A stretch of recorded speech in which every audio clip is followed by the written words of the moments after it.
paz do Senhor a todos, sejam bem-vindos a mais um momento aqui de Apostolicast, um momento onde tiramos hoje, especificamente, para falar sobre testemunho. Estou aqui, claro, na presença do irmão Nilvar Menin, isso aí, né, Menin?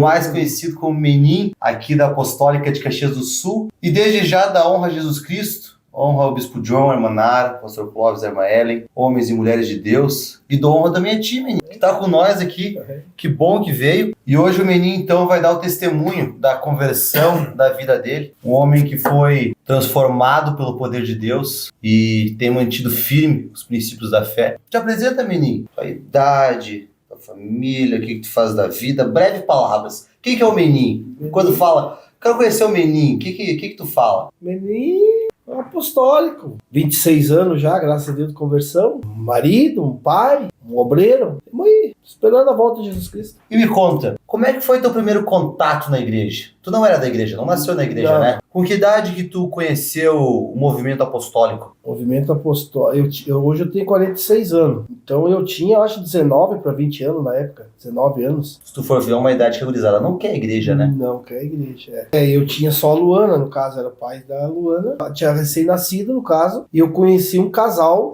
apostólico, e o testemunho deles, o jeito deles, fui trabalhar com eles na época, em 97, novembro de 97, e o testemunho deles me chamou a atenção. Aí eu comecei, me aproximar deles, e eles me convidaram para conhecer a igreja. Isso em novembro de 97. Aí eu meio relutei um pouco e tal, que até então pra mim, esse negócio de crente, esse negócio de igreja, pra mim era... Não era teu chão? Não era meu chão. Nem dos parentes? Nada. Eu como é que eu vou dizer, eu era uma pessoa... Eu sempre gostei do evangelho, mas não sabia o que era o evangelho, a Bíblia e tal, né? Aí, através desse casal, eu conheci a igreja apostólica, num culto de terça-feira. Eu vim num culto de terça-feira, conheci a igreja, me apaixonei pela igreja apostólica, inclusive foi aqui no Planalto mesmo. Me apaixonei pelo jeito que é pregada a palavra, pelo jeito que é colocado o evangelho. Explica melhor.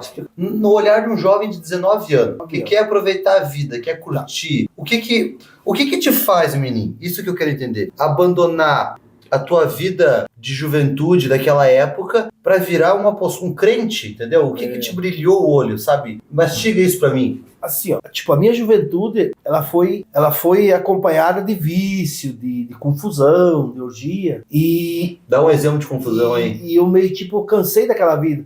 Eu me criei, comecei a trabalhar ali com 10 anos de idade. Então, com 12 para 13 anos, eu era emancipado. Nessa idade, eu já fumava. Cigarro, no caso, né? Nossa, no dia de hoje é impossível. Fumava uma carteira de cigarro por dia. Eu assinei minha carteira de trabalho com 14 anos. Hoje também não pode mais, né? Com 13 para 14 anos, eu era alcoólatra e gostava de um jogo que tá louco. Perdido no jogo, né? Baralho e snooker. A minha vida era dentro dos botecos. Era um mini adulto, um mini velho. E eu me criei num lugar que tu se tornava homem com 10, 11 anos ali, porque se obrigava, era uma favela, assim, que ou tu encarava no ritmo da comunidade ali, tu era espancado, humilhado, tu tinha que entrar no ritmo dele, né? Então ali com 13 anos de idade, eu vou dizer assim, eu já era emancipado, né? Aí os pais não tinham condições, tinha que trabalhar e se viraram. Aí eu sempre trabalhei, mas tudo o que eu ganhava, no caso, eu usava mais para meus vícios. Queria uma carteira de cigarro por dia. Final da tarde, eu trabalhava o dia inteiro, final da tarde ia pro boteco. Aí sempre uma cerveja, uma cachaça, um samba, uma coisa, e o jogo. Teu mundinho era um boteco. Isso aí, era boteco, no fim de semana, jogo de bola, pra cá e pra lá. E alcoolizado direto, né? E aí, com 17 para 18 anos, eu conheci minha esposa, a Elvira. A mesma de hoje. Mesma de hoje, pra sempre, né? E aí começamos a namorar, e ela tentou botar pra que eu parasse com aquela vida de jogo e álcool e tal, pra nós ter uma vida junto, né? Aí eu no começo até tentei e tal, aí acabamos indo morar junto. Mas não consegui, né? Os vícios, aquela coisa nada, era mais forte. Mas também era só o que tinha, né? Era só o que tinha. Como é que o cara vai largar uma coisa se só tem isso?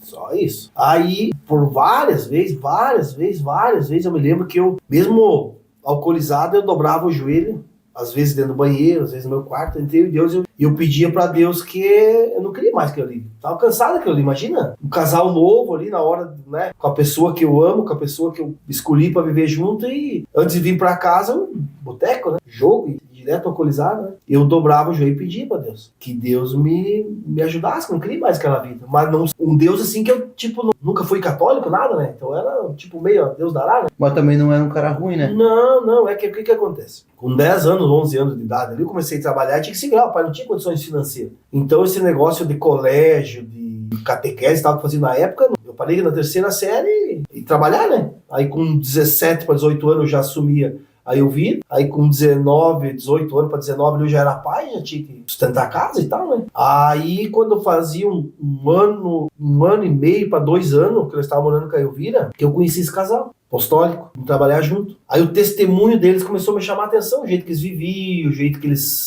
entre eles se davam, né? Aí eu comecei a especular eles o que fazia eles manter daquele jeito, né? O testemunho deles chamou a atenção. E poderoso isso. E eles eram um casal que a princípio vieram de uma terreira e tal, e a vida deles ali, no caso, naquele instante ali, eles estavam, tipo, no auge da fé, sabe? E aquilo me chamou a atenção. Aí eles me convidaram, vamos experimentar o que nós experimentemos, né? Apresentar pra ti. Aí eu relutei um pouco, né? Porque até então, pra mim, tipo, esses crentes locaiados, hein, na minha cabeça. Compromisso, né? Afinal, né, cara? É tua vida. E eu trabalhava nessa época de domingo a domingo. Não tinha tempo na igreja. E na semana eu trabalhava por mês, no caso, e no domingo o rapaz esse me dava os domingos pra mim trabalhar pra mim no comércio dele, sabe? O que eu fazia pra mim. Eu trabalhava domingo a domingo. Aí relutei um pouco, no culto de terça-feira eu vim sozinho, até acho que a minha mãe veio junto no culto de terça-feira. E aqui, nessa mesma igreja? Aqui, ali embaixo. Ali. Pra quem não sabe, eu sou da igreja do Planalto, gravando inscrições da igreja do Planalto.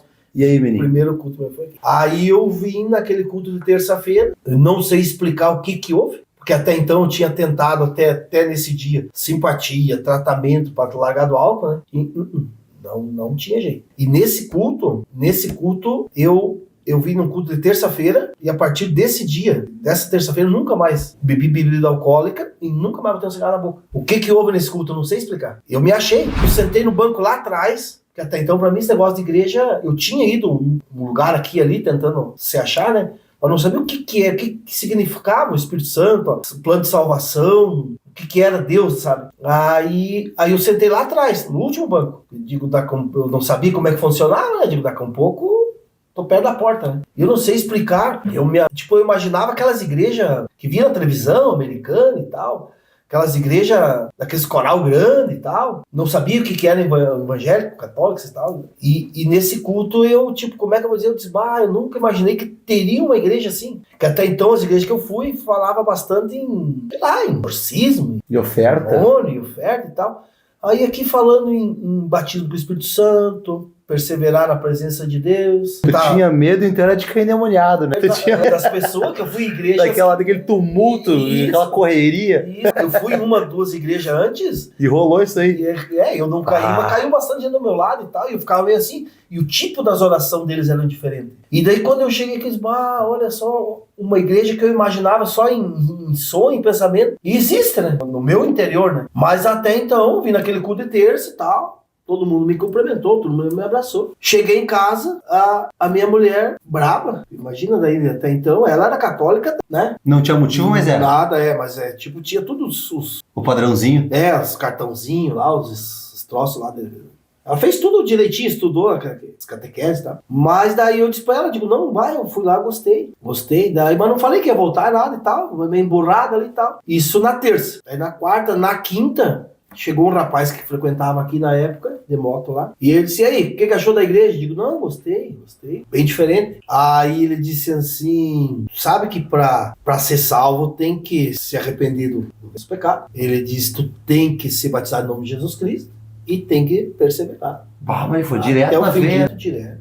Nossa. Aí aquilo ficou na minha cabeça.